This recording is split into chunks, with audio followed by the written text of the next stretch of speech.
My fiancé kidnapped our 6-month-old daughter and demanded I sign away my rights as her father. My fiancée Becca disappeared with our daughter Lily when she was 6 months old. Just vanished one Tuesday morning in February. No note, no text, nothing. I came home from my shift at the hospital to an empty apartment. Crib gone, clothes gone, even the breast pump gone. I called everyone. Her mother said Becca needed space to figure things out. Figure what out? We have a baby. I don't know, Jason. She just needs time. Give her a few days. I filed a missing person report. The cop said adults can leave if they want, but she took my daughter. Is your name on the birth certificate? Of course. Then it's a custody issue. You'll need a lawyer. I spent 2 weeks calling Becca's phone, straight to voicemail. Her sister finally texted me. She's safe. Stop harassing our family. Harassing? She kidnapped my child. She's the mother. Mothers don't kidnap their own babies. 3 months. Nothing. I hired a private investigator with my savings. He found them in Arizona, living with some guy named Keith, whom she met online. I drove 14 hours straight, knocked on Keith's door. Becca answered as if nothing happened. Oh, Jason, what are you doing here? What am I doing here? You stole our daughter. I didn't steal her. I'm her mother. I needed a fresh start. With Keith. We're building a life here. I pushed past her. Lily was in a playpen wearing clothes I'd never seen. I picked her up. She didn't even recognize me. Put her down, Jason. You're scaring her. Scaring her? I'm her father. Becca actually smirked. Well, Keith's been more of a father these past months. Keith stepped forward. Hey man, maybe you should go. This is my house. I held Lily tighter. I'm not leaving without my daughter. Becca called the police. They showed up, looked at the situation. Sir, you need to leave the property. She kidnapped my child 3 months ago. The officer looked bored. Do you have a custody agreement? No, we were engaged. We live together. Without a custody order, she has as much right to the child as you do. You need to leave. I drove home empty-handed, filed for emergency custody the next day. Court date set for 6 weeks out. During those 6 weeks, Becca started posting on social media. Pictures of her, Keith, and Lily. Happy little family. Keith is teaching Lily to crawl. Keith is reading her bedtime stories. My own mother saw them. She looks happy, Jason. Maybe this is for the best. For the best? She stole my daughter. 2 weeks before court, Becca called me. I'm willing to work something out. You can see Lily every other weekend. Every other weekend? I'm her father. Keith and I are getting married. He wants to adopt her. It would be easier if you just signed over your rights. I laughed. Not happening. She got nasty. You were never ready to be a father anyway. Always working, never home. Keith has a flexible schedule. He works from home. Then Keith can watch her during your custody time. My custody time? Jason, be realistic. Courts favor mothers. I'm getting primary custody either way. You can fight it and waste money, or we can settle now. The day before court, she showed up at my apartment. No Keith, but she had Lily. I thought you should see her before tomorrow. You know, in case the judge limits your visitation. I'm asking for full custody, Becca. She laughed. Good luck with that. I'm the mother who's been primary caregiver. You abandoned us. Abandoned you? You disappeared. I needed space to heal from our toxic relationship. Toxic? We were planning our wedding. She started crying on cue. You were so controlling. I felt trapped. I had to escape for Lily's safety. For her safety? From what? Becca leaned in close. I've been documenting everything. Your anger issues, your drinking. What drinking? I have 1 beer after shift sometimes. That's not how I'll tell it in court. We got to court. Becca showed up with Keith and her entire family. She'd coached them all. Her mother testified I was absent. Her sister said I was aggressive. Keith testified he'd been more of a father to Lily than I ever was. Then the judge asked about the birth certificate. I submitted Lily's birth certificate as evidence. The judge looked at it, then looked at Becca. Ma'am, you listed Jason as the father. Yes, Your Honor. And you two were never married? We were engaged. The judge turned to me. Have you taken a paternity test? No, Your Honor. She's my daughter. The judge ordered one. Fastest results possible. 3 days later, we were back in court. The paternity test confirmed what I already knew. I'm Lily's biological father. 99.9% match. The judge read the results out loud in court, her voice flat and official, like she was ordering coffee instead of confirming my entire world. Becca's lawyer stood up before I could even process it. Your Honor, while we acknowledge the paternity results, biology alone doesn't establish fitness as a parent. My client has been the primary caregiver for 9 months now. She's established routines, medical care, and a stable home environment. Mr. Anderson has had minimal contact with the child during her formative months. I wanted to scream. Minimal contact because your client kidnapped her. but Jeffrey put his hand on my arm, keeping me quiet. Across the courtroom, Becca actually smirked at me. Keith wrapped his arm around her shoulders, pulling her close like they'd already won. The judge looked at me over her glasses. Mr. Anderson, I understand your frustration. However, family courts prioritize the best interests of the child above all else. I'm ordering a full custody evaluation by a court-appointed psychologist. In the meantime, you'll have supervised visitation twice weekly at an approved facility. Each visit will be 2 hours. The evaluation will take approximately 6 weeks. My chest felt tight. 2 hours. Twice a week. That's all I got after months of fighting. Becca gets to play house with Keith while I get 4 hours a week with my own daughter. The judge continued talking about evaluation procedures and filing deadlines, but I couldn't focus on anything except those 4 hours. Jeffrey's office smelled like old coffee and paper. He sat across from me at his desk, pulling out a yellow legal pad covered in notes. I know this isn't what you wanted to hear today. I slumped in the chair. I'm her father. The test proved it. He nodded slowly. Biology matters, Jason. It absolutely matters. But family courts have a strong bias toward the primary caregiver, and Becca established that role during those 3 months she was gone. Even though she stole Lily. Even though... He tapped his pen against the pad. The system sees a mother who's been caring for an infant full-time versus a father who works long hospital shifts. They don't care that she created the situation by leaving. They care about stability and continuity for the child. So what do? Document everything. Every visit, every interaction, every dollar you spend on Lily. We need to build a case showing you're the more stable parent. This is a long game. Months, not weeks. Maybe longer. I thought about my bank account, already drained from hiring the private investigator and Jeffrey's retainer. How much is this going to cost? He didn't look away. A lot. Custody battles are expensive, especially when the other side is fighting hard. I can work with you on payment plans, but you need to know this could run into tens of thousands. My savings were almost gone. I picked up extra shifts at the hospital whenever I could, but legal fees ate through money faster than I could earn it. I don't have a choice. He smiled slightly. No, you don't. Not if you want your daughter back. We'll start with the evaluation. Be honest with the psychologist.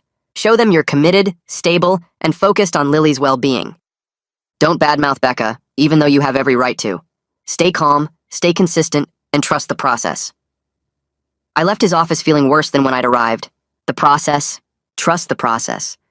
I'd been trusting the process for months, and I still didn't have my daughter. The visitation center looked like a sad daycare. Beige walls, cheap plastic toys scattered across a worn carpet, and fluorescent lights that buzzed constantly. A woman with a clipboard introduced herself as my monitor. She'd be observing and taking notes for the court. I'm here to help facilitate a positive interaction between you and Lily. Try to relax and just focus on bonding with your daughter. Relax. Right. Becca walked in carrying Lily, who was bigger than I remembered. She'd grown so much in the months since I'd seen her. New clothes, new shoes, even her hair was longer. Becca handed her to me without a word and left immediately. The monitor started her timer.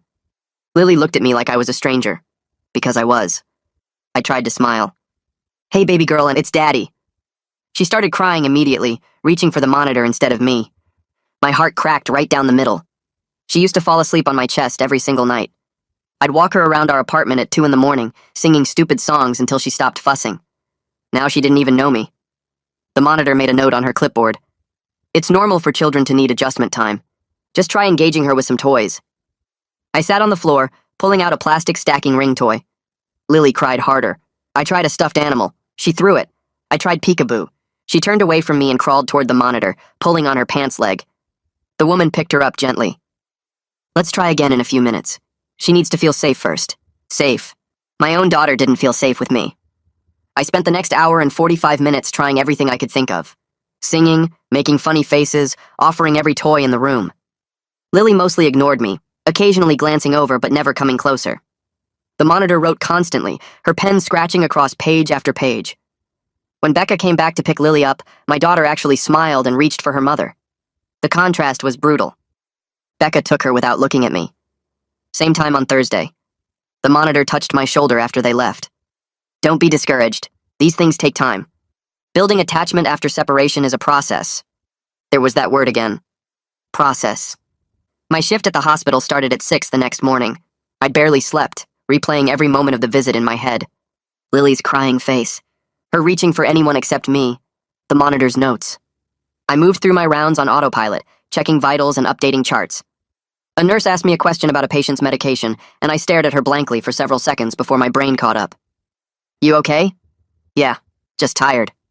I wasn't okay. I was falling apart. Around 10, I nearly made a massive error. I was preparing medications for a patient, measuring out dosages, when my supervisor caught me. Jason, that's not the right medication. I looked down at the syringe in my hand. She was right. I'd grabbed the wrong vial, too focused on Lily to pay attention to what I was doing. If I'd given that injection, the patient could have had a serious reaction. My hands started shaking. I'm sorry. I don't know what I was thinking. She pulled me aside, away from the other nurses. Come with me. We went to the break room and she closed the door. Talk to me. What's going on? I told her everything. The custody battle, the supervised visits, Lily not recognizing me. She listened without interrupting. When I finished, she was quiet for a moment. You need to take some personal leave. Number. I can't afford it. Legal bills are crushing me. Jason, you almost hurt a patient today. I know you're going through hell, but you can't work like this. I'll be more careful, I promise. I'll focus better. She shook her head. I'm not asking. Take a week. Get your head straight. Come back when you can actually be present. But the bills. We'll figure something out. Your health and your patient's safety come first. I spent my lunch break sitting in my car in the parking lot, crying so hard I couldn't breathe. Everything was falling apart. My daughter didn't know me. My job was at risk. My savings were gone. And I still had months of fighting ahead of me. 2 weeks after the first hearing, Becca's lawyer filed another motion. Jeffrey called me at work to tell me. They're requesting child support. My stomach dropped. I barely have any custody time. Doesn't matter. You're the father. You have financial obligations. They're arguing you abandoned those obligations when Becca left. I didn't abandon anything. She disappeared. I tried to find them. I sent money. I know. We'll counter with documentation of everything you did to locate them and provide support. But Jason, you need to prepare yourself. The judge will probably order temporary support payments while the custody case proceeds. How much? He paused. Based on your income and the current custody arrangement, probably around $800 a month. $800. I was already stretched thin. That would break me completely. This is insane. I don't even get to see her except 4 hours a week. Jeffrey's voice was calm but firm. It's a common tactic. They're trying to drain your resources, make you give up the fight. Don't let them win. We spent the next week gathering bank statements, text messages, phone records, anything showing I'd tried to find Lily and support her. Jeffrey filed our response, arguing that Becca had deliberately prevented me from providing support by disappearing without contact information. The judge reviewed both motions at a brief hearing. She listened to both lawyers, looked at the evidence, and made her decision. Mr. Anderson, I understand your position. However, you do have financial obligations to your child regardless of the custody arrangement. I'm ordering temporary child support of $750 per month, effective immediately. $750 every month, on top of Jeffrey's fees, on top of rent and bills and everything else. Becca smiled as we left the courthouse. Keith had his arm around her waist. They looked like they'd won the lottery. My phone rang 3 days later. Mom's name on the screen. I almost didn't answer. She'd hurt me with her initial reaction, suggesting maybe Becca having Lily was for the best. But I picked up anyway. Jason, honey, I'm so sorry. For what? For not believing you at first. For not understanding what she did to you. I should have been on your side from the beginning. I sat down on my couch, suddenly exhausted. It's okay. No, it's not. I saw the pictures she's posting online with that man, acting like he's Lily's father. It made me sick. You're her father, you're my son. And I want to help however I can. Something in my chest loosened slightly. I don't know what you can do. I can come to your next visit. Help Lily feel more comfortable. She knows me. Maybe having family there will help her warm up to you. I hadn't thought of that. The monitor had said Lily needed to feel safe. Maybe my mother's presence would help. You'd do that? Of course I would. I love you. And I love my granddaughter. We're going to fight this together. I felt like crying again, but for a different reason this time. Thank you, Mom. I really need the support right now. You have it. Whatever you need, we'll get through this. After we hung up, I sat in the silence of my apartment for a long time. Maybe I wasn't completely alone in this fight after all. My second visit with Lily happened on Thursday. Mom came with me carrying a small bag of toys she'd bought. The monitor greeted us both. Family visits often help children feel more secure. This is a good idea. Becca dropped Lily off and left quickly. This time, Lily didn't cry immediately when she saw me. She looked curious instead, especially when she noticed my mother. Mom sat on the floor and started singing softly. It was an old lullaby she used to sing to me when I was little. Lily's head turned toward the sound. She crawled closer, watching Mom's face. Mom kept singing, gentle and calm, and held out her hand. Lily grabbed her finger, holding on while she listened to the song. My mother looked at me and nodded. Come sit with us. I moved slowly, sitting next to Mom. Lily glanced at me but didn't pull away this time. Mom started a new song, one with hand motions, and Lily watched with wide eyes. I joined in carefully, making the same gestures. Lily didn't cry. She didn't reach for me yet, but she didn't cry. After a few minutes, she grabbed my finger too, just for a second before pulling away. That tiny touch felt like everything. The monitor wrote on her clipboard, and for once I hoped it was something positive. We spent the rest of the visit singing, playing with toys, and letting Lily move at her own pace. She never fully warmed up to me, but she didn't scream or try to escape either. Progress. When Becca came back, the monitor spoke to her briefly. Lily showed good improvement today. The family presence helped. Becca's expression tightened, but she didn't say anything. She took Lily and left. Mom hugged me in the parking lot. See? We're getting somewhere. She's starting to remember. I hope so, because I couldn't keep doing this if there was no hope at all. Jeffrey called me into his office the following week. I think we need to dig deeper into Keith's background. Becca's lawyer keeps presenting him as this stable father figure, but something feels off. I agreed. Everything about Keith felt wrong. Jeffrey knew a private investigator named Reed who specialized in background checks. Reed was expensive, but Jeffrey convinced me it was worth it. If Keith has anything in his past that raises red flags, we need to know about it. It could change everything. Reed worked fast. Within a week, he had information that made my blood run cold. He came to Jeffrey's office to present his findings. I pulled Keith's social media history going back 6 years. He's been in 3 serious relationships during that time. Each one followed the same pattern. He meets a single mother online, moves in within weeks, presents himself as a father figure to her kids. Then what happens? Reed flipped through printed screenshots. The relationships end badly. In 2 cases, the mothers filed restraining orders. In 1 case, there was a custody dispute where the biological father accused Keith of trying to push him out of his kid's life. The case settled out of court, but the accusations are documented. I felt sick. This is who Becca brought into Lily's life. Jeffrey leaned forward. This is good for us. It shows a pattern. Keith targets vulnerable women with children. He's not interested in being a stable partner. He's interested in playing house until things fall apart. Can we use this in court?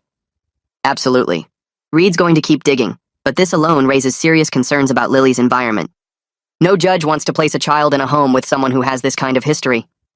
For the first time in weeks, I felt something like hope. I picked up every extra shift the hospital would give me. My supervisor had insisted I take that week off, but after that I was back, working doubles whenever possible. The legal fees were crushing me. Jeffrey's bills, Reed's investigation costs, the child support payments. I was surviving on 4 hours of sleep most nights, running on coffee and determination. My coworkers noticed. I'd lost weight. My uniforms hung looser than they used to. Dark circles under my eyes made me look 10 years older. But they were supportive, covering for me when I had to leave for court appearances or meetings with Jeffrey. One nurse named Sarah pulled me aside during a break. I went through a custody battle 5 years ago, lost almost everything fighting for my son. I won eventually, but it nearly destroyed me. She touched my arm gently. Don't give up. I know it feels impossible right now. I know you're exhausted and broke and scared, but your daughter needs you to keep fighting. Did it get better? After you won? She smiled. So much better. Every sacrifice was worth it. My son is 12 now, and we're closer than ever. He knows I fought for him. That matters. Her words kept me going through the next brutal weeks. When I wanted to collapse, I remembered that eventually this would end. Eventually I'd have Lily home. Eventually she'd know I never stopped fighting for her. Becca posted new photos on social media. Keith teaching Lily to clap. Keith reading her a bedtime story. Keith making funny faces while Lily laughed. The captions made me want to throw my phone across the room. Daddy Keith showing Lily how to play. Our little family. Building memories. I called Jeffrey immediately. She's doing this on purpose. I'm trying to make me lose it. He was calm. I know. And you're not going to react. Don't comment. Don't message her. Don't engage at all. But he's calling himself her father. That's exactly what we want her to do. Her social media performance actually helps our case. It shows she's more interested in appearances than Lily's actual well-being. A good mother wouldn't post this stuff knowing it hurts you. She'd protect her daughter's relationship with both parents, screenshot everything. I spent an hour going through Becca's entire social media presence, saving every photo, every caption, every comment. Jeffrey was right. She wasn't posting about Lily's development or milestones. She was posting about Keith. Look at us. Look at our perfect life. Look at how Lily loves him. It was all performance, all designed to hurt me and push me out. I saved everything to a folder on my computer. Documentation for court. Proof that Becca cared more about her new relationship than her daughter's need for both parents.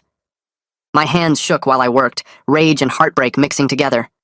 But I didn't comment, didn't message, didn't give her the reaction she wanted. I just saved the evidence and kept fighting. My third visit started like the others. The visitation center smelled like cleaning products and stale coffee. I showed up 15 minutes early with a bag of toys I'd bought specifically for Lily, soft blocks and a stuffed elephant. The monitor checked me in, same woman as before, clipboard already in hand. She led me to the same sterile room with the same plastic chairs and worn carpet. Lily was in a playpen near the window. She looked up when I walked in. For a second, she just stared at me. Then something changed in her expression. Not recognition exactly, but maybe familiarity. Like she knew my face even if she couldn't place it yet. I sat down on the floor near the playpen and pulled out the stuffed elephant, made it dance a little. Lily watched, curious. I made a silly face, scrunching my nose and sticking out my tongue. She smiled. Actually smiled at me. My chest got tight and I had to look away for a second because tears were pushing at the back of my eyes. When I looked back, she was still watching me. I made the face again. She giggled this time, a real baby laugh. I nearly lost it completely. The monitor wrote something on her clipboard, but for once I didn't care what she was documenting. Lily smiled at me. That was all that mattered. I picked her up carefully, waiting to see if she'd cry or pull away. She didn't. She grabbed my shirt with her little fist and settled against my chest. We sat like that for 10 minutes, maybe more. She played with my fingers and babbled sounds that weren't quite words yet. Then she got fussy and reached for the monitor. I handed her over without arguing. The monitor noted in her report that Lily was becoming more comfortable with me, that the attachment was forming. I left feeling something I hadn't felt in weeks. Hope. Real hope that maybe we could fix this. Reed called 2 days later while I was eating lunch in my car between shifts. He'd found something. Keith's employment history showed a pattern. He'd been fired from his last job at a tech company. The official reason was performance issues, but Reed had talked to someone who worked there. The real reason was inappropriate behavior toward a female coworker. Nothing criminal, no charges filed, but enough that the company let him go quietly. Reed had also pulled Keith's financial records, the public ones at least. Credit card debt over $30,000, multiple cards maxed out, collection notices on 2 of them. But here was the interesting part. Becca had access to money. Her grandmother died 2 years ago and left her about $80,000. Becca had mentioned it once when we were together, said she was saving it for Lily's college fund. Reed found bank records showing regular transfers from Becca's account to Keith's over the past few months. 500 here, 1,000 there. Keith was borrowing from her. Or maybe not borrowing, maybe just taking. The pattern suggested Keith's interest in Becca might not be purely romantic. He'd moved in with a single mother who had access to a decent chunk of money. He had no job now and significant debt. The math wasn't complicated. I thanked Reed and told him to keep digging. This information could show the judge that Keith wasn't the stable father figure Becca's lawyer kept claiming he was. He was unemployed, in debt, and potentially using Becca for financial support. That wasn't a good environment for my daughter. Jeffrey filed the motion 3 days later. He requested full psychological evaluations for me, Becca, and Keith. The motion argued that Lily's best interests required understanding everyone's mental health, motivations, and fitness to parent. Jeffrey explained that psychological evaluations were common in contested custody cases, especially when there were concerns about a parent's judgment or a third party's influence. Becca's lawyer objected immediately, filed a response calling the request invasive and unnecessary. Jeffrey smiled when he showed me the objection. That's a good sign. They're worried about what an evaluation might show. If they had nothing to hide, they'd agree readily to prove Keith is stable. The objection tells me they know something will come out that hurts their case. We had a hearing scheduled to argue the motion. The judge listened to both lawyers. Becca's lawyer claimed the evaluation was just a delay tactic, that I was trying to drag out the case and rack up legal fees to force Becca into settling. Jeffrey countered with Reed's findings about Keith's employment termination and his financial situation. He argued that given Keith's significant presence in Lily's life and Becca's insistence on his parental role, the court needed to understand his psychological fitness and motivations. The judge granted the motion, ordered evaluations for all 3 adults. Becca looked pale when the judge made the ruling. Keith wasn't in court that day, but I imagined he wouldn't be happy about having his mental health scrutinized by a professional. The evaluations were scheduled to start within 2 weeks. We'd each meet with a court-appointed psychologist named Megan Swanson for multiple sessions. Her report would be submitted to the court and would carry significant weight in the final custody determination. Becca's sister reached out through a mutual friend. A guy I used to work with at the hospital texted me saying someone wanted to talk to me confidentially. He gave me a number. I called it. Becca's sister answered. She sounded nervous. Said she couldn't talk long because Keith monitored Becca's phone and she didn't want him finding out she'd contacted me. She'd witnessed some things at Becca's house in Arizona that worried her. She wouldn't give details over the phone, but agreed to talk to Jeffrey in person. She was flying back to our city the following week for work and could meet with him then. This was huge. Becca's family had been completely united against me since this started. Her mother testified against me. Her sister sent me that text telling me to stop harassing them. Now her sister was reaching out privately with concerns.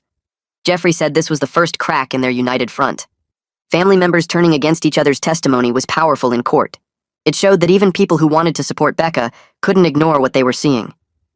I didn't know what Becca's sister had witnessed, but it was serious enough that she was willing to go against her own family to talk about it. Jeffrey scheduled a meeting with her for the following Tuesday at his office. He'd record her statement and potentially call her as a witness if the information was relevant to Lily's safety or well-being. My fourth visit happened on a Saturday morning. I brought more toys and a picture book about animals. Lily was already in the playpen when I arrived. This time when she saw me, she actually crawled toward the edge of the playpen, pulling herself up on the mesh sides. She was trying to get to me. The monitor helped her out, and Lily crawled across the floor straight to me. She grabbed my leg and pulled herself up to standing, wobbling a little.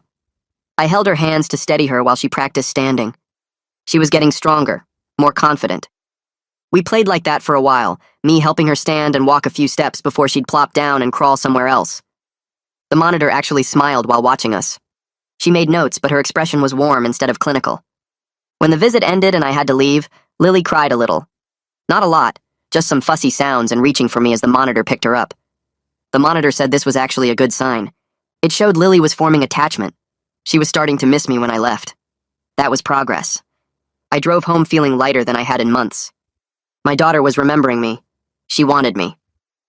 The bond we'd had before Becca took her was slowly rebuilding itself. My first session with Megan took place in her office downtown. Professional space with diplomas on the wall and comfortable chairs. She had kind eyes but a serious demeanor. The session lasted 2 hours. She asked about everything. My relationship with Becca, how we met, when things started going wrong. My parenting philosophy, what kind of father I wanted to be. My work schedule at the hospital, how I'd balance custody with my shifts. My support system, who would help me with childcare. I answered honestly. Told her about coming home to an empty apartment, about the 3 months of not knowing where my daughter was, about the financial strain of legal fees and how I'd picked up extra shifts to cover them, about my mother's support and how she'd been attending visits to help Lily feel comfortable. Megan asked about my drinking. I explained that Becca had made false accusations about alcohol abuse, that I occasionally had a beer after work, but had never had a drinking problem. She asked if I'd be willing to submit to random drug and alcohol testing. I agreed immediately. I had nothing to hide. She asked about my anger, whether I'd ever been violent or aggressive. I told her no, that I'd been frustrated and desperate but never violent, that I'd never raised a hand to Becca or anyone else. Megan wrote constantly, but her face gave nothing away. I couldn't tell if she believed me or if she thought I was lying. She was professional, measured, careful not to show bias either way. At the end of the session, she scheduled a follow-up for the next week, said she'd need at least 3 sessions with me to complete her evaluation. I left her office with no idea whether she was sympathetic to my case or skeptical of my claims. Jeffrey met with Becca's sister on Tuesday afternoon. I wasn't allowed to be present because she'd agreed to talk confidentially.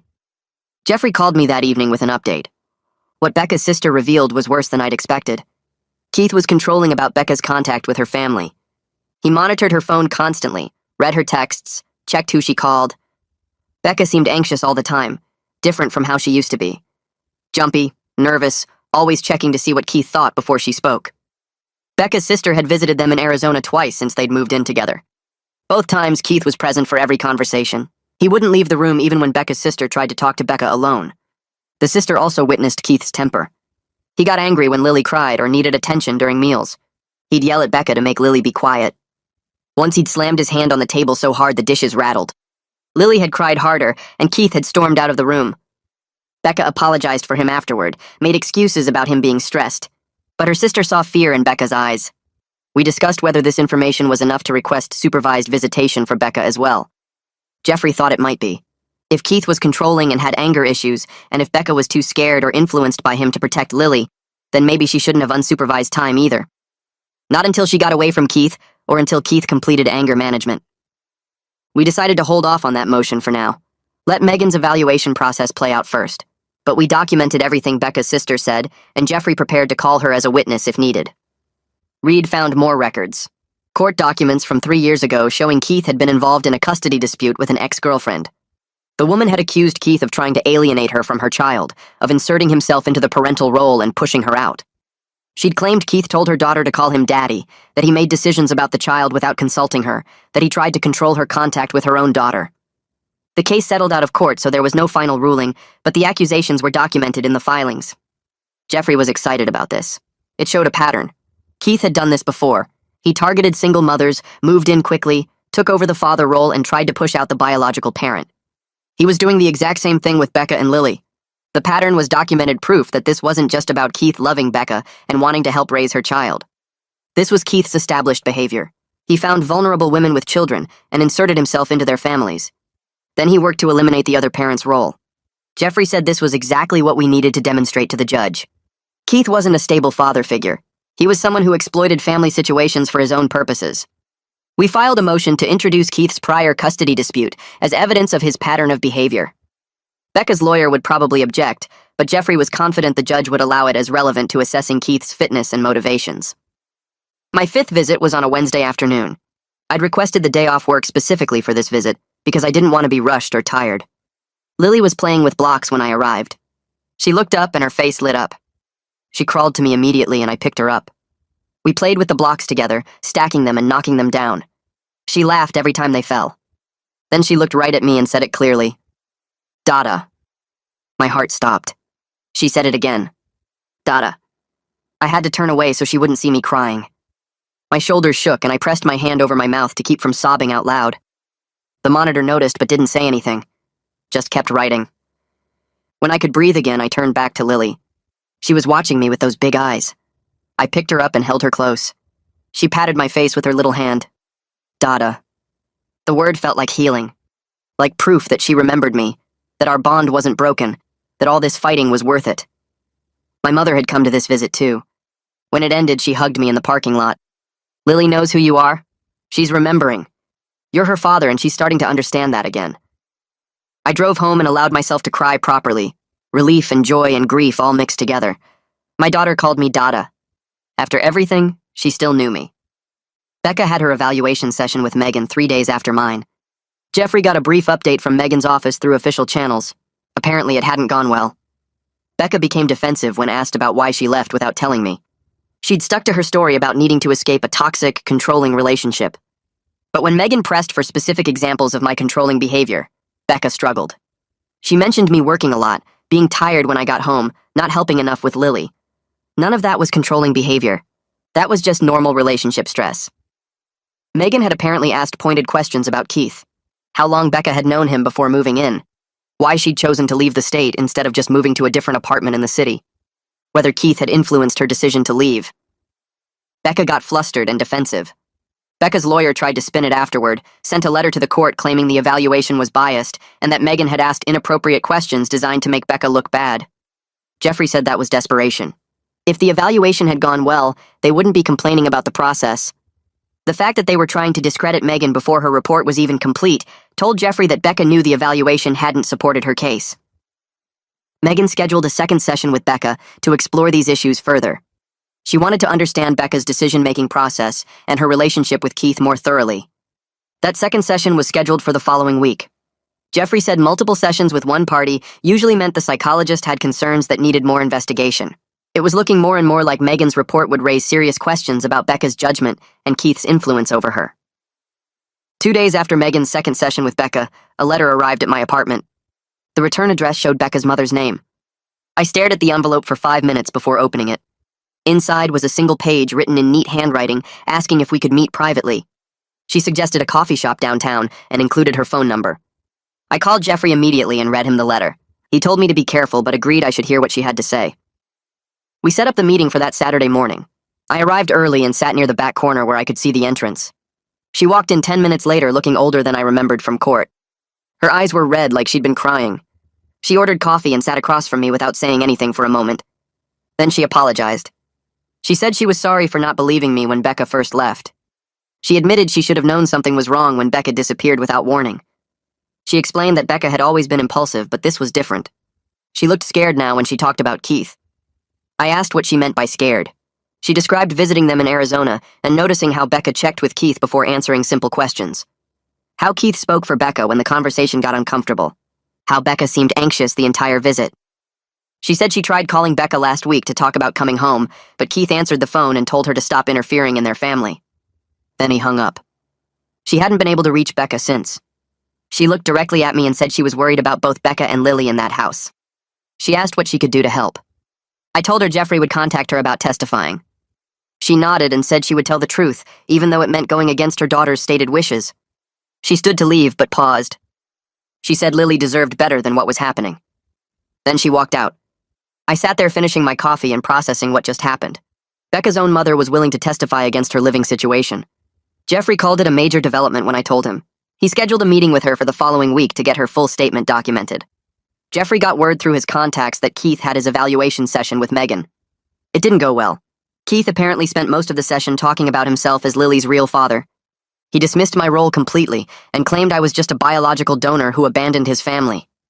Megan pressed him on why he thought it was appropriate to assume a parental role so quickly. He got defensive and said someone had to step up since I wasn't there. When Megan asked about his previous relationships, he became evasive. She asked specific questions about his financial situation and why he moved so often. He struggled to give clear answers. At one point, he accused Megan of being biased against him because Becca had warned him the system favored biological fathers over real parents who did the work. Megan ended the session early and didn't schedule a follow-up with him. Jeffrey said that was significant. It meant she'd seen enough to form her professional opinion. The evaluation report would be submitted to the court within 2 weeks. We just had to wait.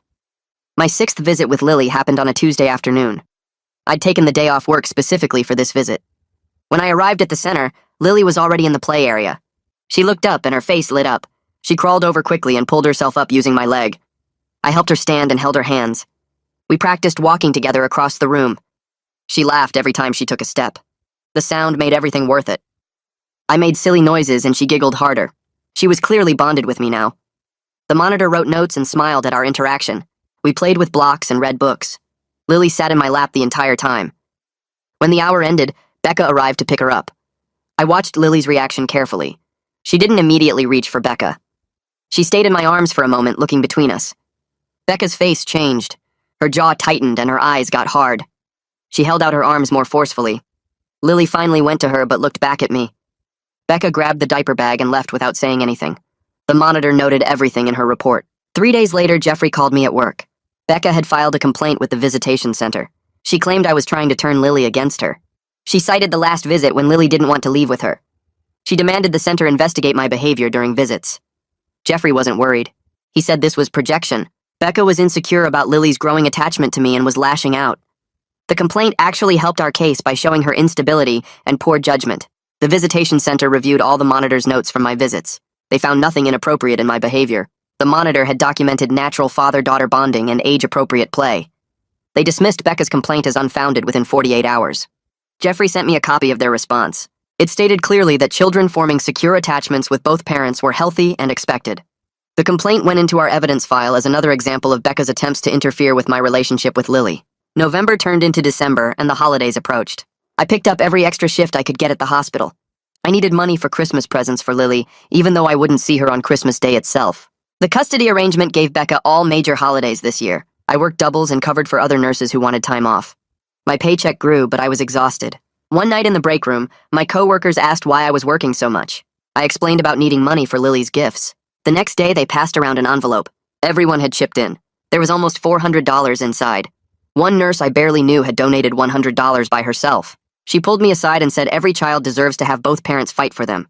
She said her ex-husband gave up on their kids, and she wished someone had fought like I was fighting. I went to my car during lunch and cried.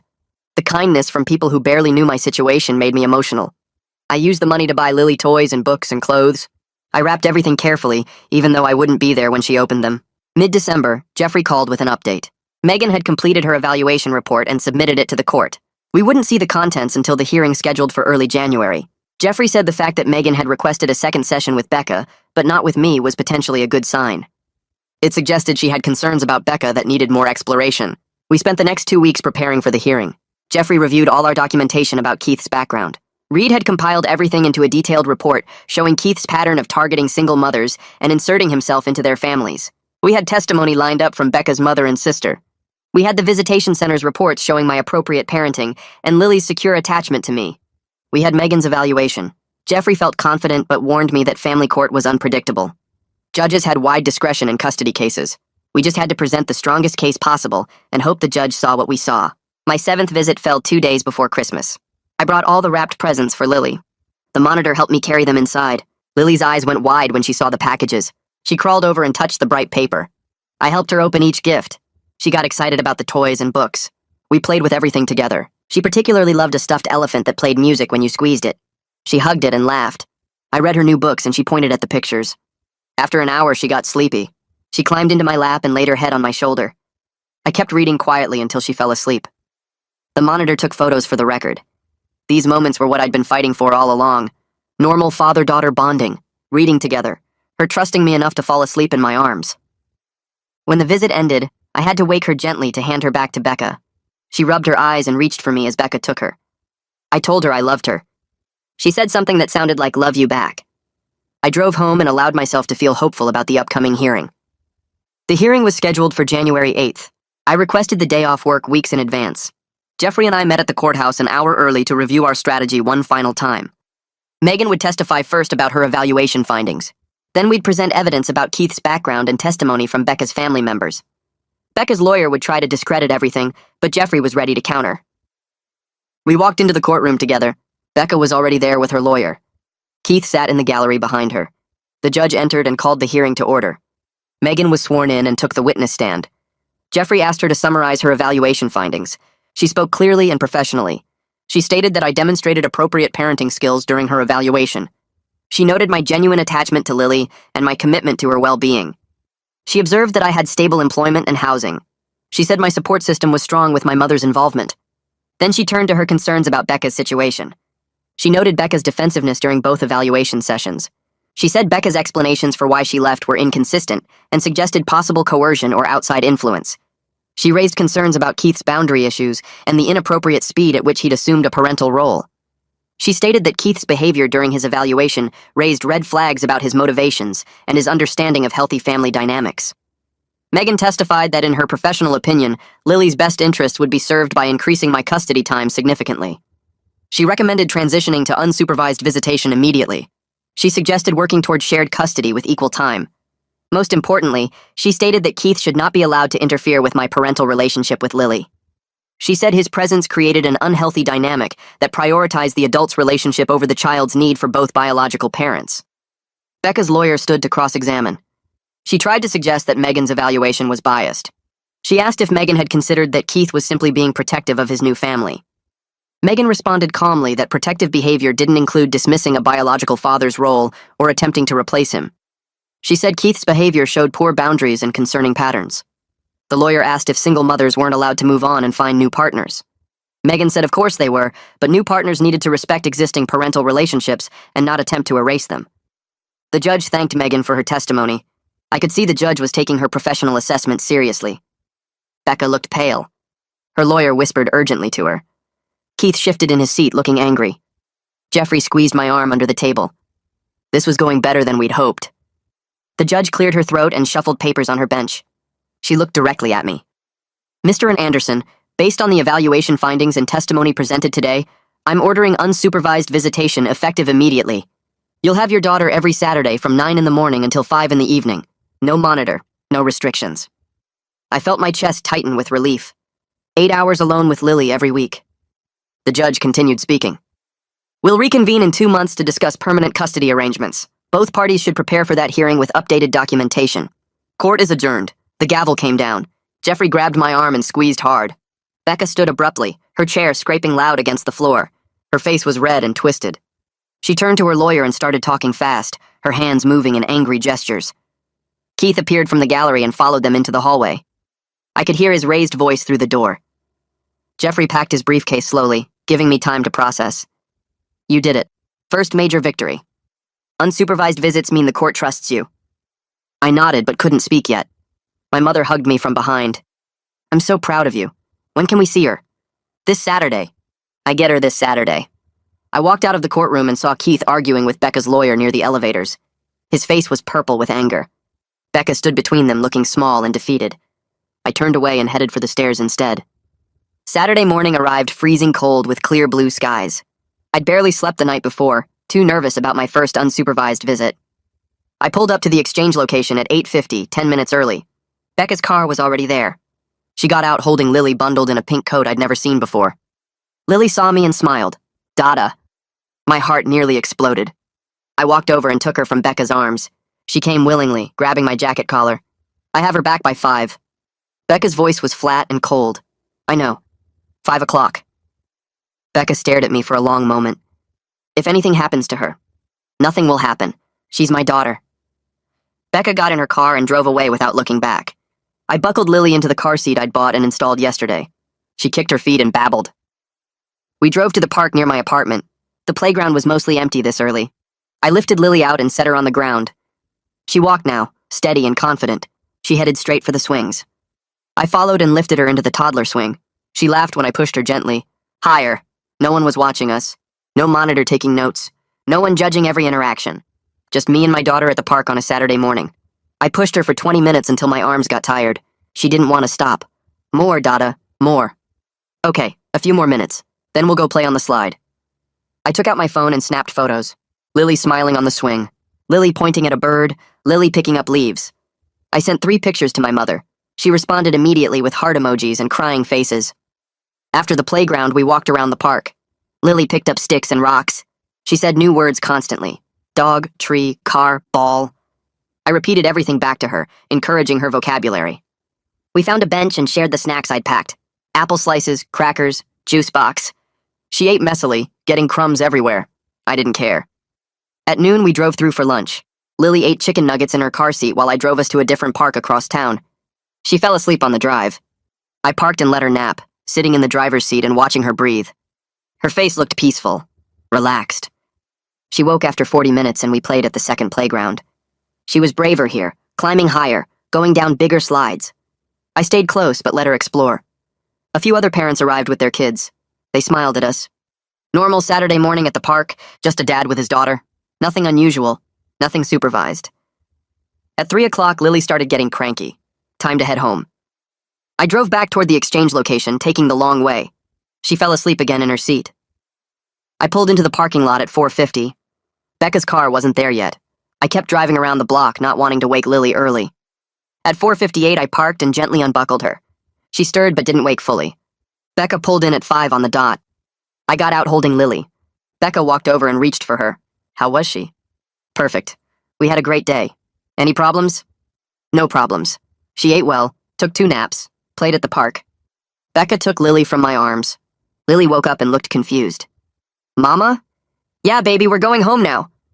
Lily looked back at me over Becca's shoulder. Bye, Dada. Bye, sweetie. I love you. I watched them drive away. My arms felt empty. My chest ached. But I had another Saturday coming in 7 days. Wednesday afternoon, my phone rang while I was at work. Unknown number. I stepped into the hallway to answer. Hello? Mr. Anderson? This is Sandra Michaels from Child Protective Services. My stomach dropped. We received a complaint regarding your daughter, Lily. What kind of complaint? The caller alleged you returned the child with injuries after your visitation last Saturday. We're required to investigate. What injuries? I didn't hurt her. I understand this may be upsetting. I need to schedule a time to speak with you and inspect your home. When? As soon as possible. Tomorrow morning? I agreed and hung up. My hands shook. I called Jeffrey immediately. Becca filed a CPS complaint. She's claiming I hurt Lily. He sighed heavily. Of course she did. What's the allegation? Some kind of injury. They wouldn't give details. Don't panic. CPS has to investigate every complaint. Just cooperate fully and tell the truth. They'll see there's nothing to it. I could barely focus the rest of my shift. That night I cleaned my apartment top to bottom even though it was already clean. I checked every corner for anything that might look concerning. The next morning, Sandra Michaels arrived at 9. She was a tired-looking woman in her 40s carrying a thick folder. She asked to see where Lily would sleep. I showed her the small bedroom area I'd set up. She took notes. She asked about my work schedule, my childcare plans, my support system. I answered every question honestly. She inspected my kitchen, bathroom, living room. She opened my refrigerator and cabinets. More notes. Can you tell me what happened during your visit Saturday? We went to the park. She played on the swings and slides. We had lunch. She took naps in the car. We played at a second park. That's it. Did Lily fall or get hurt in any way? Not that I saw. She was fine the whole day. Sandra pulled out a photo from her folder. This bruise on her leg. When did this occur? I looked at the photo. Small purple bruise on Lily's shin. I don't know. She didn't have that when she was with me. Are you certain? Positive. She was wearing pants the whole day. I would have noticed if she got hurt. Sandra made more notes. I'll need to verify some information. I'll be in touch. She left after 30 minutes. I called Jeffrey again. The bruise is on her shin. I swear she didn't get it while she was with me. He was quiet for a moment. Does Lily go to daycare? Yeah. Becca mentioned she's in daycare 3 days a week. Get the name and address. I'll have someone check if they have incident reports. 2 days later, Jeffrey called back. The daycare has documentation. Lily fell on the playground Friday afternoon. They noted the bruise and had Becca sign an incident report. The bruise happened the day before your visit. Relief flooded through me. So CPS will close the case? Jeffrey sounded satisfied. Already did. Sandra called me this morning. She reviewed the daycare records and closed the investigation. No finding of abuse or neglect. But this shows Becca's getting desperate. She's willing to make false allegations to hurt your case. That works in our favor long term. I hung up and sat on my couch. My hands were still shaking from stress. Becca had tried to paint me as someone who hurt our daughter. She'd called CPS and lied. The woman I'd planned to marry was willing to destroy me to keep Lily away. Reed called me the following Tuesday. I've got information on Keith you need to hear. What did you find? He got fired. From the work-from-home job? When? 3 weeks ago. Performance issues according to my source at the company. He missed deadlines, didn't respond to emails, basically stopped working. So he's unemployed? Completely. And he's got no other income that I can find. He's living off Becca now. I thanked Reed and called Jeffrey. This is huge. Becca's lawyer has been arguing Keith provides stability and financial support. If he's unemployed and dependent on her, that argument falls apart. Jeffrey sounded energized. I'll file a motion to present this at the follow-up hearing. The judge needs to know the household situation has changed. We can also argue this creates financial stress that impacts Lily's environment. The motion was filed that afternoon. Becca's lawyer objected, calling it irrelevant to custody. The judge disagreed and allowed the evidence. Jeffrey sent me a text later. Hearing is set for March 15th. Get ready. My second unsupervised Saturday arrived. I picked up Lily at the exchange location. She ran to me when she saw me. Dada! I scooped her up and she wrapped her arms around my neck. I decided today was the day to bring her to my apartment. She needed to see where I lived. We drove to my building and I carried her upstairs. She looked around with wide eyes. This is Daddy's home. You have a special room here. I set her down and she immediately started exploring. She touched everything. The couch, the coffee table, the TV remote. I followed her around, making sure she stayed safe. She found the bedroom area I'd set up. Crib with pink sheets. Toy box full of stuffed animals and blocks. Small bookshelf with board books. Her face lit up. Mine? Yes, baby. This is your room at Daddy's house. She climbed into the toy box and started pulling out toys. She played for an hour, completely absorbed. I sat on the floor with her, building block towers for her to knock down. She laughed every time they fell. Around noon, she started rubbing her eyes. Sleepy? She nodded. I picked her up and put her in the crib. She didn't protest. I gave her a stuffed bear and covered her with a blanket. She stuck her thumb in her mouth and closed her eyes. I stood there watching her sleep in the crib in my apartment. My daughter sleeping in my home. She napped for 90 minutes. When she woke up, she seemed completely comfortable. No crying, no confusion, just happy to be there. We had lunch at my small kitchen table, sandwiches and fruit. She ate well. After lunch, we played more. She wanted to read books. We sat on the couch and I read to her. She pointed at pictures and named things. Cat, moon, baby. At 4, I packed up her things. Time to go back to Mama. She pouted but didn't cry. We drove to the exchange. Becca was waiting, arms crossed. How was it? Good. She came to my apartment for the first time. She did great. Becca's expression tightened. You took her to your apartment? That's allowed now. Unsupervised visits. She explored and took a nap there. She was comfortable. Becca grabbed Lily without responding. They drove away. I felt good about today. Lily was adjusting to having 2 homes. She was bonding with me. Everything was moving in the right direction. Jeffrey called me Wednesday evening. We got a witness. Becca's childhood friend Haley reached out. She wants to talk. About what? Keith. Apparently Becca's been confiding in her about problems in the relationship. Haley's worried about Lily's safety. I met with Haley and Jeffrey at his office Friday morning. She was a thin woman with nervous energy. She kept wringing her hands. I've known Becca since we were kids. We've been best friends for 20 years. She paused. I'm worried about her. And about Lily. What are you worried about? Haley looked down. Keith has a temper. Becca told me he gets really angry when Lily cries at night. He yells at Becca to make her stop. Has he hurt anyone? Not that I know of. But Becca said he punches walls when he's mad. She sent me pictures. There are holes in the walls of their house. Jeffrey leaned forward. Would you be willing to testify about this? Haley nodded slowly. I don't want to hurt Becca, but I'm scared for Lily. If Keith is that angry around a baby, what happens when she gets older and harder to manage? I think Jason should have custody, at least until Becca gets away from Keith. Jeffrey made notes. This is good. Very good. We'll call you as a witness at the March hearing. Jeffrey called me Tuesday morning with news about the home study. The social worker filed her report from the Arizona visit. I could hear papers rustling on his end. It's not good for Becca. Not good at all. What did she find? Holes in the walls. Multiple holes. Keith apparently punches walls when he gets angry. The neighbors complained to the social worker about loud arguments coming from the house at all hours. One neighbor said she almost called the police twice in the past month because of the yelling. My stomach tightened. Was Lily there during these arguments? The report doesn't specify, but the neighbor mentioned hearing a baby crying during at least one incident. Jeffrey paused. There's more. Keith refused to leave the room when the social worker tried to interview Becca privately. He stood there with his arms crossed and answered questions for her. The social worker noted Becca appeared anxious throughout the entire visit and kept looking at Keith before responding to anything. That's concerning. Very concerning. The judge is going to see this as a red flag about the home environment. I felt relief mixed with worry. Relief that the truth was coming out, but worry about what Lily had been witnessing in that house. When's the next hearing? 3 weeks. We'll present this evidence along with everything else we've gathered. I think we're in a strong position now. Saturday morning, I drove to pick up Lily for our third unsupervised visit. Becca handed her over without much conversation. Back by 5. I buckled Lily into her car seat and she smiled at me. Where are we going? I had something special planned today. We're going to a museum, a place with lots of things to see and play with. She clapped her hands. Play? Yes, baby. Lots of playing. The Children's Museum was 40 minutes away. Lily babbled in the back seat the whole drive, pointing at things out the window. Truck, tree, bird. Her vocabulary was growing every week. We arrived and I carried her inside. The museum had different areas for different ages. A water play section, a pretend grocery store, a room with building blocks, an art station. Lily's eyes went wide when she saw everything. She grabbed my hand. Daddy, look. My heart stopped. Daddy. She said it clearly, not just once. Daddy, come. Daddy, see? She pulled me toward the water play area and spent 20 minutes pouring water from different containers, laughing every time it splashed. I knelt beside her, helping her reach the higher tables, watching her explore. Other parents smiled at us. A dad at the next table nodded. How old?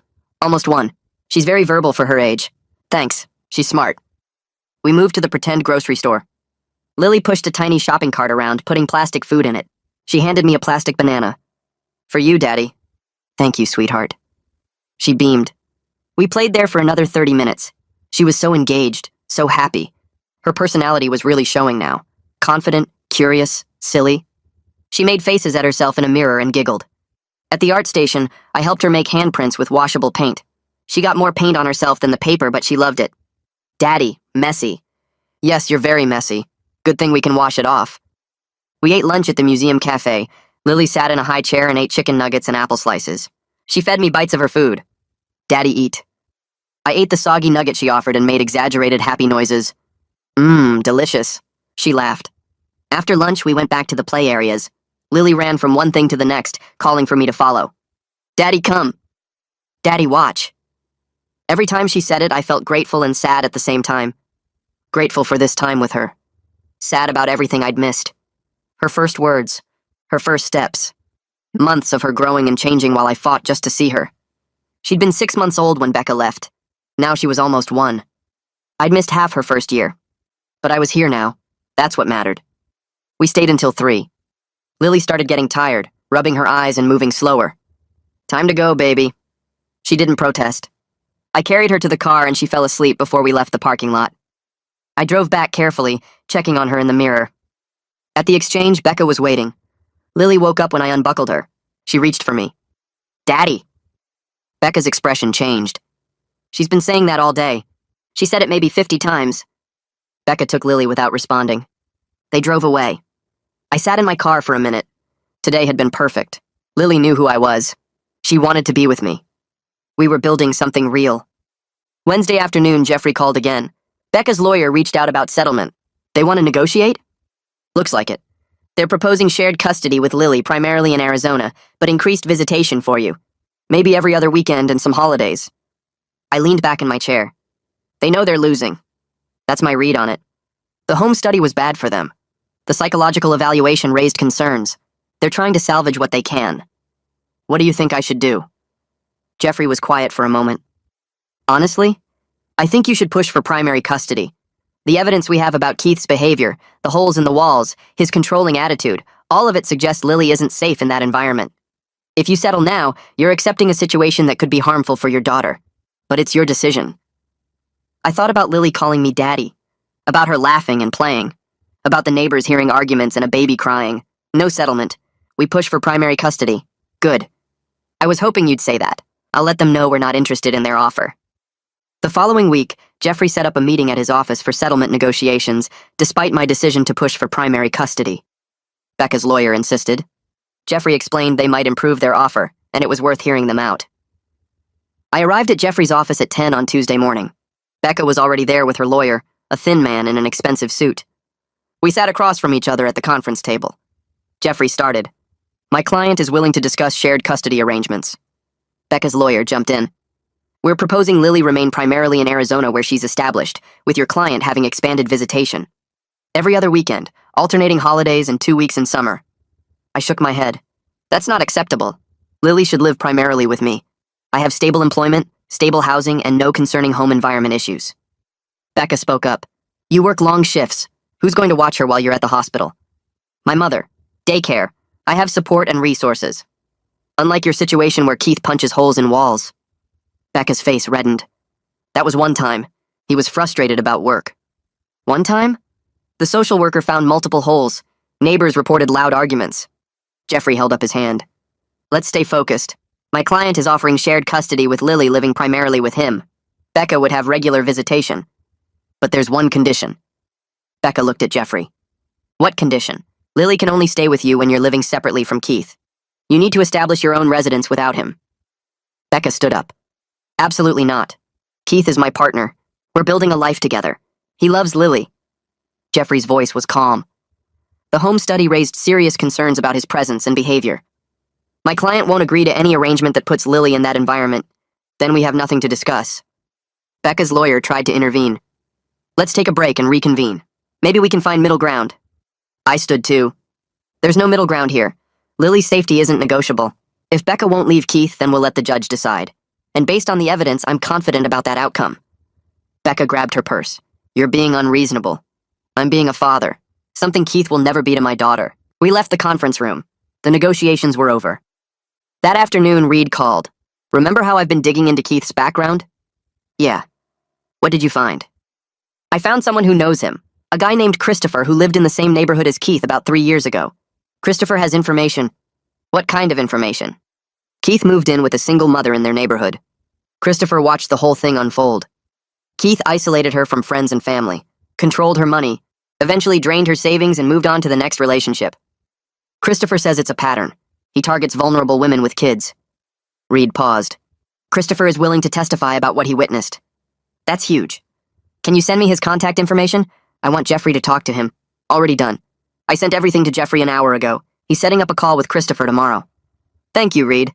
This could make a real difference. Just doing my job. But yeah, this guy Keith is bad news. The more I dig, the worse it gets. Saturday came around again. My fourth unsupervised visit with Lily. I picked her up and brought her back to my apartment. She was comfortable there now. Walked around like she owned the place. We played with blocks on the living room floor. I built towers and she knocked them down, laughing every time. Then she wanted to read books. We sat on the couch and I read her favorite stories. She pointed at pictures and named things. Cat, Dog. Moon. Around noon, she started getting fussy, rubbing her eyes, whining. I think somebody's tired. Let's have lunch and then a nap. I made her a sandwich and cut it into small pieces. She ate a few bites, but mostly pushed the food around her plate. Not hungry? She shook her head. Tired. Okay, baby. Let's get you down for a nap. I picked her up to carry her to the crib. She went rigid in my arms. No nap. Yes, nap. You're tired. No. She started crying, real tears. Her face turned red. I tried to soothe her. It's okay. You just need to sleep a little. She thrashed in my arms and no. I sat down on the couch with her. She was having a full tantrum now, screaming and crying. I held her gently but firmly. I know you're tired. I know you don't want a nap, but your body needs rest. She kept crying. I started rocking her slowly, humming a quiet tune. She fought it for a few minutes, then gradually her cries became softer. Her body relaxed against mine. I kept rocking and humming. Within 10 minutes, she was asleep. I carried her carefully to the crib and laid her down. She didn't wake up. I stood there watching her sleep, feeling proud of myself. I'd handled a tantrum, stayed calm, got her to sleep without giving in or getting frustrated. These were the normal parenting moments I'd been fighting for, the hard parts along with the easy parts. I took photos of her sleeping peacefully, documented the whole afternoon in my notes, fed her lunch, she had a tantrum, I calmed her down and got her to nap successfully. Jeffrey said documentation was important, proof that I could handle all aspects of parenting, not just the fun stuff. Lily slept for 90 minutes. When she woke up, she was happy again. No memory of the tantrum. We played more and had a snack. At 4:30, I packed her things. Ready to go back to Mama? She nodded. Okay, Daddy. The drive back was quiet. She looked out the window. At the exchange, Becca took her. How was today? Good. She had a small tantrum before her nap, but I got her calmed down. She's fine now. Becca's eyes narrowed. What kind of tantrum? Normal toddler stuff. She was tired and didn't want to sleep. I handled it. Becca didn't respond, just turned and walked to her car with Lily. Jeffrey called me the next week. The final custody hearing is scheduled. When? Late April. That's 6 months after the paternity test confirmed you're Lily's father. We have about 4 weeks to prepare. What do we need to do? We need to organize all our evidence. Witness testimony from Haley, Christopher, your mother, Becca's mother, documentation of the home studies, Megan's psychological evaluation, everything that shows you're the stable parent and that Keith's presence creates an unsafe environment. Jeffrey paused. We also need to prepare you to testify. You'll be on the stand answering questions about your relationship with Lily, your parenting abilities, your home and work situation. I felt nervous. What if I mess up? You won't. We'll practice. I'll ask you every possible question so you're ready. This is it, Jason. This is what we've been working toward. I know. I'm ready. Over the next few weeks, Jeffrey and I met multiple times. He asked me questions and I practiced answering. Why do you want custody of Lily? Because she's my daughter and I love her. I want to be her father every day, not just on weekends. What makes you a good parent? I'm stable. I have a good job and a safe home. I'm patient and loving with Lily. She's bonded with me and she's happy when we're together. How will you balance work and parenting? My mother will help. I've arranged daycare near the hospital. I've adjusted my schedule to work 4 10-hour shifts instead of 5/8. I have a plan and support. We went through dozens of questions. Jeffrey made notes on my answers, suggested better ways to phrase things. By the 3rd practice session, I felt more confident. The hearing was scheduled for the last week of April. 6 months of fighting was coming to a decision point. 3 days before the hearing, Becca filed a last-minute motion. Jeffrey called me immediately. She's claiming you have a drinking problem. What? I don't have a drinking problem. I know. It's a desperate move. She's trying to throw anything at the wall to see what sticks. What do? We disprove it. I've already contacted your employer. They're willing to provide testimony about your work performance and the fact that you've never shown up impaired. You also have random drug testing results from the hospital that are all negative. We'll present all of that. The judge isn't going to buy this claim. At the hearing, Becca's lawyer presented their motion. Your Honor, we have concerns about the father's alcohol consumption and its impact on his ability to parent. Jeffrey stood. Your Honor, this is a baseless accusation made at the last minute. We have evidence that directly contradicts this claim. My employer testified. I've supervised Jason for 4 years. He's never missed a shift, never shown any signs of impairment. His performance reviews are excellent. He undergoes random drug and alcohol testing as required by hospital policy. All results have been negative. The judge looked annoyed. Do you have any actual evidence of a drinking problem? Becca's lawyer shuffled papers. The mother reports that he drinks beer after his shifts, Jeffrey responded. Having an occasional beer is not evidence of a drinking problem. The drug testing results prove there's no substance abuse issue. The judge cut him off. I've heard enough. This motion is denied. Proceed with the custody hearing. Becca's lawyer looked embarrassed. Becca stared at the table. The final hearing began. Jeffrey called me to testify first. I walked to the stand and was sworn in. Jeffrey started with easy questions. State your name and occupation for the record. Jason Miller. I'm a registered nurse at County Hospital. How long have you been employed there? 4 years. Jeffrey walked me through my relationship with Becca, Lily's birth, and Becca's disappearance. Then he asked about my bond with Lily. Tell the court about your relationship with your daughter. I love Lily more than anything. When Becca left with her, I spent every day trying to find them. Once I got visitation, I never missed a single visit. Lily knows me now. She calls me Daddy. We have a strong bond. She's happy and comfortable with me. What kind of father do you want to be? I want to be there for everything. School events, bedtime stories, teaching her to ride a bike. I want to be the person she can count on. I acknowledge I'm not perfect. I'm still learning. But I've never wavered in wanting to be her father. I paused. Becca took 6 months from us. 6 months of Lily's life that I can't get back. But I'm here now and I'm not going anywhere. I saw people in the courtroom wiping their eyes. My mother was crying. The judge was listening carefully, taking notes. Jeffrey asked more questions about my home, my support system, my plans for childcare. I answered everything honestly. When he finished, Becca's lawyer cross-examined me. But you work long shifts. How will you manage a toddler? With help from my mother and daycare. Lots of working parents manage. I have a solid plan. You've only had unsupervised visits for a few months. How do you know you can handle full-time parenting? Because I've been doing it during those visits. I've handled tantrums, meals, naps, all of it. I'm her father. I can do this. The cross-examination continued, but I felt good about my answers. When I stepped down, Jeffrey looked satisfied. Becca took the stand next. Her lawyer asked her questions about why she left. I felt unsupported. Jason was always working. I was alone with a newborn. I needed help. Why didn't you tell Jason you were leaving? I was scared. Our relationship had become toxic. I needed to protect myself and Lily. Jeffrey stood for cross-examination. Missy Anderson, you testified that you felt unsupported. Did you ever communicate these concerns to Jason before you left? Becca hesitated. I tried. How specifically did you try? Did you tell him you were unhappy? Did you suggest counseling? Did you ask for more help? She looked uncomfortable. I don't remember exactly. You don't remember. But you remember feeling unsupported. Becca's voice got defensive. Yes. I remember feeling alone and scared. Jeffrey continued. You also testified that your relationship was toxic. Can you provide specific examples of toxic behavior? Becca faltered. He was controlling. How was he controlling?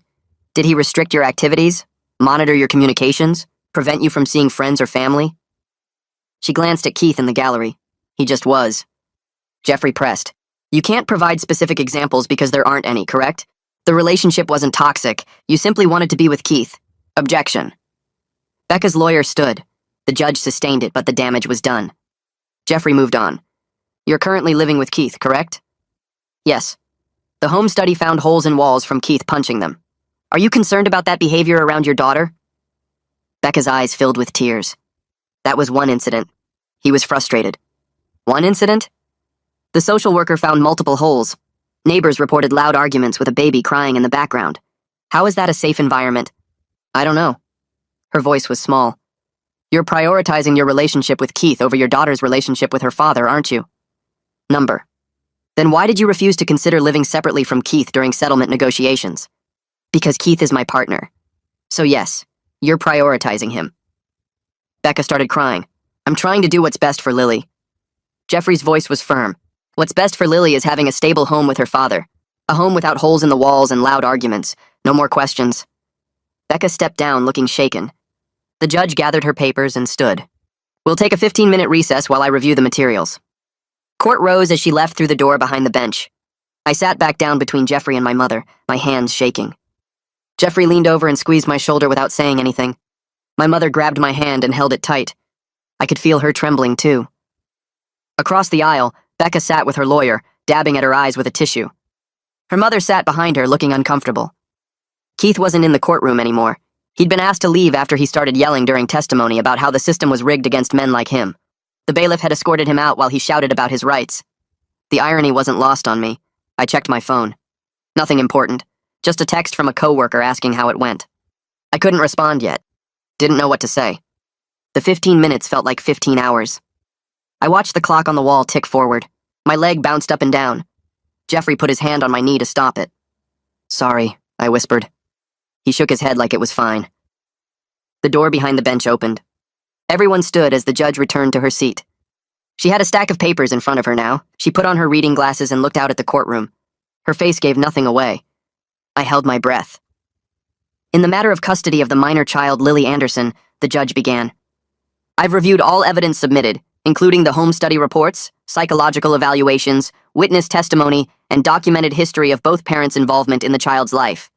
My heart pounded so hard I thought everyone could hear it. The judge continued, "This case presents a situation where a mother removed a child from the father's care without notice or agreement, establishing residence in another state. While I understand Miss Anderson's testimony about feeling unsupported, the evidence doesn't support a claim of danger or necessity for such drastic action." She paused and looked at Becca.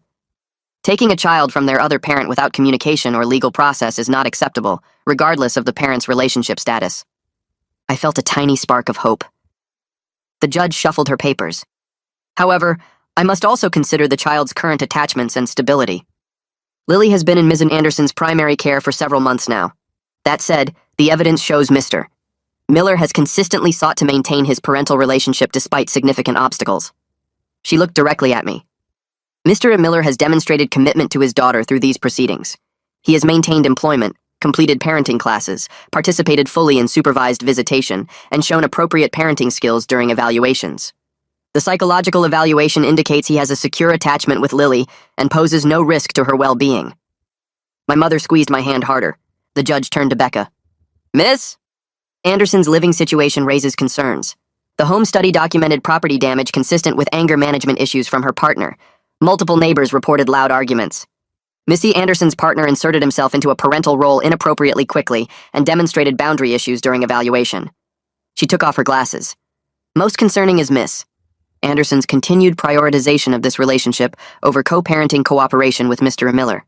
She refused to consider living arrangements that would facilitate better co-parenting during settlement negotiations. This suggests poor judgment regarding her daughter's need for both parents." I could barely breathe.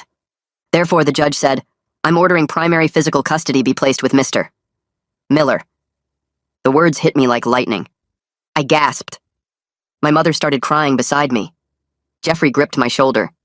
"Lily will reside primarily with her father," the judge continued. "Missy Anderson will have visitation every other weekend from Friday evening through Sunday evening, alternating major holidays and 2 weeks during summer. All exchanges will occur at a neutral location." I couldn't believe what I was hearing. Additionally, the judge said, "I'm ordering that Keith Smith have no contact with the minor child until he completes anger management counseling and undergoes a separate psychological evaluation. If Ms. Anderson wishes to increase her parenting time in the future, she must demonstrate 6 months of stability, including appropriate boundaries with romantic partners and consistent co-parenting communication." Becca sobbed loudly. Her lawyer put an arm around her.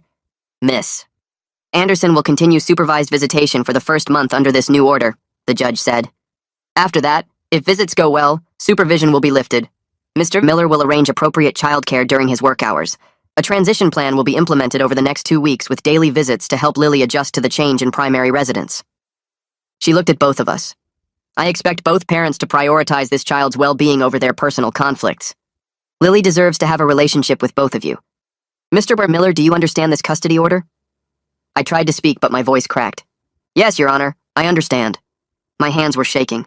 6 months of fighting, 6 months of supervised visits and legal fees and sleepless nights. And now Lily was coming home. The judge asked Becca the same question. Becca could barely get the words out through her crying. "Yes, Your Honor." "Court is adjourned," the judge said. She stood and left the courtroom. I turned to Jeffrey. He was smiling. "We did it," he said quietly. My mother hugged me tight, crying into my shoulder. I just sat there in shock. People started filing out of the courtroom. Becca's family surrounded her. I heard her mother trying to comfort her. Jeffrey started packing up his briefcase. "The transition plan starts tomorrow," he said. "You'll have daily 2-hour visits for a week, then 4-hour visits for a week, then she moves in full-time." I nodded, still processing. "I need to take time off work." "Already thought of that," Jeffrey said. I drafted a letter for your employer explaining the situation. He handed me a folder. I stood up on shaky legs. My mother held my arm to steady me. Let's get out of here, she said. We walked out of the courtroom. In the hallway, I saw Becca's lawyer talking to her. Becca looked devastated. Part of me felt bad for her, but mostly I felt relief and joy and gratitude. Lily was coming home. I called my supervisor from the parking lot. She answered on the second ring. I need to take 2 weeks off, I said. Starting tomorrow. There was a pause. I explained about the custody ruling and the transition plan. She was quiet for a moment. Then she said, Take 3 weeks. You'll need time to adjust. Thank you, I said. My voice broke. You've been through hell, Jason, she said. Go be with your daughter. I hung up and sat in my car. My mother had driven separately. She knocked on my window. I rolled it down. You okay? She asked. I don't know, I said. I think so. She smiled. I'm so proud of you. I'm coming over tomorrow to help you get ready. I drove home in a daze. The apartment felt different when I walked in. It was about to become Lily's home, too. I looked around at what needed to be done. The spare bedroom needed to be converted into a real nursery. I had a crib, but I needed more. A changing table and a dresser, more toys, books, clothes in the right sizes because she'd grown so much. I made a list. Then I sat on the couch and just breathed. My phone buzzed. Text from my coworker, Sarah. How did it go? I got primary custody, I typed back. She moves in 2 weeks. 3 dots appeared immediately. Then, oh my God, Jason, congratulations! I'm so happy for you. More texts came in as word spread through the hospital. Coworkers I barely knew sent congratulations, offers to help, gift cards. One nurse sent $100 with a note that said, for Lily's room. I cried reading the messages. The next morning, my mother showed up at 8 with coffee and a determined look. Let's go shopping, she said. We went to Target first. I pushed a cart while she grabbed things. Clothes in size 18 months, sippy cups, plates with dividers, a step stool for the bathroom, books, so many books, bath toys, pajamas, sheets for the crib, a nightlight. The cart filled up fast. At checkout, the total made me wince. My mother pulled out her credit card. Mom, no, I said. She handed it to the cashier. You've spent enough on lawyers. Let me do this. We loaded everything into my car. Then we went to a furniture store. I picked out a changing table and a dresser that matched the crib. A small bookshelf. A rocking chair for bedtime stories. Delivery would be tomorrow. Back at my apartment, we started setting up. My mother washed all the new clothes while I assembled furniture. The changing table took an hour because the instructions were terrible. The dresser was easier. By evening, the room was starting to look right. We hung curtains, put books on the shelf, arranged stuffed animals on the dresser. My mother stepped back and smiled. She's going to love it. I had my first transition visit that evening. I drove to the visitation center where Becca was waiting with Lily. The monitor was there too. This will be different from supervised visits, the monitor explained. You'll have more freedom. We're just here to help with the transition. I took Lily from Becca. She came to me easily now. Hey, baby girl, I said. Becca looked away. I spent 2 hours playing with Lily at the center. She walked around exploring. We read books. She sat in my lap and babbled. When it was time to go, she cried a little. That's good, the monitor said. She's bonding with you. The next day was the same. 2 hours at the center. Lily was more comfortable. She laughed when I made funny faces. She brought me toys to play with. By the third visit, she ran to me when I arrived. The monitor took notes and smiled. On day 4, I brought her to my apartment for the first time under the new arrangement. She toddled around looking at everything. I showed her the new bedroom. She touched the crib, picked up a stuffed elephant and hugged it. This is your room, I said. This is your home now. She didn't understand yet, but she would. My mother came over to help. Lily remembered her from previous visits and reached for her. They played while I made dinner. Simple stuff. Chicken nuggets and applesauce. Lily ate sitting in the high chair I'd bought. She made a mess. I cleaned her up and didn't care about the applesauce in her hair. After dinner, we played more. Then it was time to take her back to Becca. Lily cried when I put her in the car seat. I know, baby, I said. I know. But you'll be back tomorrow. The second week, visits went to 4 hours. I picked Lily up in the morning and brought her to my apartment. We had breakfast together, played, went to the park. I pushed her on the swings and she laughed. We had lunch. She took a nap in her new crib. When she woke up, we read books in the rocking chair. Then I had to take her back to Becca. Each time got harder. On Friday of the second week, my coworkers threw me a party during lunch break. Someone had bought a cake that said, "Congratulations, Dad." They'd collected gift cards, Target, Amazon, Walmart. The pile was huge. I'm going to cry, I said. Sarah hugged me. We're all so happy for you. One of the older nurses pulled me aside. I went through something similar 20 years ago, she said. It gets easier. You're doing great. The following Monday was the day. Lily was moving in permanently. I took the day off work. My mother came over early. We made breakfast and waited. At 10, I drove to Becca's hotel. She was staying locally for now before going back to Arizona. She met me in the parking lot with Lily and 2 bags of stuff. Lily's things, Becca said. Her voice was flat. She looked tired. There's a bear she sleeps with, and a blanket. They're in the blue bag. Okay, I said. Becca knelt down and hugged Lily. Mommy loves you, she said. I'll see you soon. Lily didn't understand what was happening. She waved bye-bye like it was a normal visit. I put her in the car seat. Becca stood watching.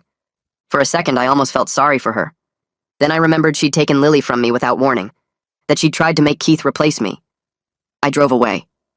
In the rearview mirror, I saw Becca standing alone in the parking lot. At home, my mother had lunch ready. We ate together. Then Lily and I played. She explored her room more thoroughly now, pulled books off the shelf, opened dresser drawers, climbed on the rocking chair. I followed her around, making sure she was safe. That night, I gave her a bath. She splashed and played with the bath toys. I wrapped her in a towel and got her into pajamas. We read 3 books in the rocking chair. She started yawning. I put her in the crib with her bear and blanket, sang a lullaby my mother used to sing to me. She fell asleep holding the bear. I stood there watching her breathe. My daughter. In her room. In our home. I went to the living room where my mother was waiting. She's asleep, I said. My mother hugged me. You did it, Jason. You brought her home. I sat on the couch and finally let myself feel everything. Relief, joy, exhaustion, gratitude. 6 months of fighting. 6 months of supervised visits and legal bills and sleepless nights. 6 months of being told I might lose her forever. And now she was here, in the next room, safe, home, where she belonged. The weeks after Lily moved in became our new normal. I worked my shifts, picked her up from daycare, made dinner, played, gave baths, read books, tucked her in. Simple routines that felt like miracles. Every morning she woke up calling for me. Every night she fell asleep in my arms. My apartment transformed into a real home with toys scattered everywhere and baby food jars lining the pantry shelves. My coworkers noticed the change in me. I smiled more, talked about Lily constantly, showed everyone the photos on my phone of her learning to stack blocks or trying new foods. They were genuinely happy for me after watching me fight for months. Becca's visits happened every other weekend at a supervised center. She showed up on time and followed the rules. The monitors reported she engaged appropriately with Lily, though she still cried sometimes when the visits ended. I tried not to feel satisfaction about that. Lily was adjusting well to having 2 parents in separate places. She waved goodbye to Becca without much fuss and reached for me when I arrived for pickup. The bond between us grew stronger every day. She trusted me completely now, knew I would always come back for her. 3 months passed. Summer arrived. Lily turned 1-year-old in July. I planned a party at my apartment for her birthday. Invited my mother, my sister who drove in from 2 states away, several co-workers and 3 families from daycare whose kids Lily played with. I bought decorations, ordered a cake, prepared food. My mother came early to help set everything up. Lily wore a pink dress my sister bought her and had frosting in her hair within minutes of seeing the cake. Kids ran around my small apartment while adults talked and laughed. It felt normal, happy, like a real family celebration. Becca was allowed to attend for 2 hours as part of her visitation schedule. She arrived exactly on time carrying a wrapped present. My mother greeted her politely. Becca looked nervous walking into my apartment surrounded by my people. She knelt down and gave Lily the present, a stuffed unicorn that Lily immediately hugged. For those 2 hours, Becca was appropriate. She played with Lily, talked to my mother about how much Lily had grown, thanked me quietly for including her in the party. When her time ended, she kissed Lily goodbye and left without drama. It was the first civil interaction we'd had in nearly a year. I felt something shift, not forgiveness exactly, but maybe the beginning of learning to coexist. 2 weeks after the party, Jeffrey called me. Becca had reached out through him asking to discuss better communication about Lily's needs and development. She wanted to use a co-parenting app that would document all our conversations and keep everything focused on Lily rather than our personal conflicts. Jeffrey thought it was a good idea. Structure would help, documentation would protect both of us. I agreed. We set up accounts on the app that night. Becca sent her first message the next morning asking about Lily's sleep schedule and favorite foods. I responded with detailed information. She thanked me. The structured communication helped immediately. No more loaded texts, no more arguments, just facts about our daughter. I started sharing Lily's milestones through the app. First time she climbed the stairs, new words she learned, funny things she did. Becca responded with appreciation and sometimes shared memories from when Lily was younger. The distance between us felt less hostile. We were learning to be parents together even if we couldn't be together. Lily thrived with the consistency. Her pediatrician commented during her 15-month checkup about how well-adjusted she seemed. Happy, secure, developing right on track. I kept detailed records of everything. Doctor visits, daycare reports, new skills, growth measurements, shared it all with Becca through the app. Tried to include her in Lily's life despite the miles between us. Fall came. Lily started walking confidently and saying dozens of words. She called me daddy and understood routines completely. Knew that after daycare we went home. After dinner came bath time. After books came sleep. The structure made her feel safe. My mother visited twice a week and Lily lit up every time she arrived. They had a special bond that made me grateful my daughter had a grandmother who loved her so much. Work stabilized too. My supervisor gave me consistent schedules that worked with daycare hours. Colleagues covered for me when Lily got sick. The hospital felt like family supporting me through single parenthood. Jeffrey called in October with news. Becca had completed all her required counseling sessions and anger management classes. The judge agreed to unsupervised visitation. Lily would still live primarily with me, but Becca could have visits without monitors present. Becca's mother had also called Jeffrey to share information. Becca had ended her relationship with Keith and moved into her own apartment back in our home state. She was living alone, working a regular job, attending therapy, making changes that suggested she was prioritizing Lily's well-being over romantic relationships. I felt cautiously hopeful. Maybe Becca was finally becoming the mother Lily deserved. The first unsupervised visit happened on a Saturday. I drove Lily to meet Becca at a park halfway between our homes. Becca looked different. Thinner, tired, but more present somehow. She took Lily for 4 hours. They went to lunch and played at the park. When Becca brought her back, she was exactly on time. Lily seemed happy, not upset or confused, just a kid who spent time with her mom. Becca stood at my car for a moment after buckling Lily into her seat. She looked at me directly for the first time in months. Thank you. For what? For fighting for her. Even when it meant fighting against me. I didn't know what to say. Becca continued. I made terrible choices. Keith was manipulative and controlling. I should have listened to everyone telling me to leave. I should have never taken Lily from you. It was the first time she'd taken real accountability. I'm still angry about what you put us through. I know. I'm sorry. It doesn't fix anything, but I'm sorry. I nodded. Appreciated the acknowledgement, even though it didn't erase months of pain. Visits continued through winter. Becca came every other weekend. Sometimes took Lily for a full day, sometimes just a few hours. Lily adjusted to having 2 homes even though mine was her primary one. She called us both her parents. Seemed to understand she had a mommy and a daddy who lived in different places, but both loved her. Watching her healthy development made everything worthwhile. All the legal bills, all the sleepless nights, all the fighting. Worth it to see my daughter thriving. By spring, Lily was 18 months old. She ran everywhere, talked constantly, showed secure attachment to me while also enjoying time with Becca. She had favorite toys and favorite books, preferences about food, opinions about everything. Her personality emerged fully and she was funny and stubborn and sweet. My mother joked that she was exactly like me as a toddler. I rebuilt my savings slowly, put money aside each month, started a college fund for Lily even though college was years away. My career moved forward too.